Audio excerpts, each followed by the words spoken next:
ശരി, നമുക്ക് ഓരോട് ചോദിക്കാം. ഹലോ, നിങ്ങളെവിടെ സ്ഥലം? ഞങ്ങള് എരുമമുണ്ട ചമ്പമില്ല. ഒരു ചോദ്യം ചോദിച്ചു ഉത്തരം പറഞ്ഞ സമ്മാനം. KTM ബൈക്കിനെ പറ്റി അറിയില്ലേ? KTM ബൈക്കിനെ പറ്റി അറിയില്ലേ? കണ്ടിട്ടില്ലേ? KTM ഇന്ത്യയിൽ ലോഞ്ച് ചെയ്ത വർഷം 2005-ന്റെ 2015-ന്റെ ഇടയിൽ. 2015-ന്റെ ഇടയിൽ ഒരു വർഷം. ചാൻസ് ഉണ്ടോ? 2009, 2013, 2011, 10, 2012. ഉറപ്പാ?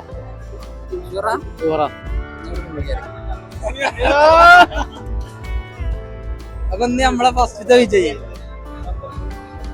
KTM പെരിന്തൽമണ്ണ സ്പോൺസർ ചെയ്യുന്ന ഒരു ഗിഫ്റ്റ് ആട്ടാ. നിങ്ങൾക്ക് വണ്ടികളൊക്കെ എടുക്കാൻ പ്ലാൻ ഉണ്ടെങ്കിൽ അതിനകത്ത് ബ്രോച്ചർ ഉണ്ട്. വണ്ടി കണ്ടുകണോ? KTM വണ്ടി കണ്ടിട്ടുണ്ടോ? ഓടിച്ചിക്കണോ? ഇല്ലല്ലോ. ഇല്ലല്ലേ? ജീവിതത്തിലൊന്ന് ഓടിച്ചു നോക്കി, അങ്ങനെ ഉണ്ടോക്കി. നിങ്ങളവിടെ സ്ഥലം? വാണിയമ്പലം. ഒരു ക്വസ്റ്റ്യൻ ചോദിക്കട്ടെ, ഉത്തരം പറഞ്ഞ സമ്മാനം കേട്ടല്ലേ? ക്വസ്റ്റ്യൻ ഇതാണ്: മലപ്പുറം ജില്ലയിൽ KTM-ന് എത്ര ഷോറൂം ഉണ്ട്? 1-ന്റെ 10-ന്റെ ഇടയിലാണ്. ഒറ്റ ചാൻസ് ഉള്ളൂ. 7, 6, 9. ഞങ്ങളെ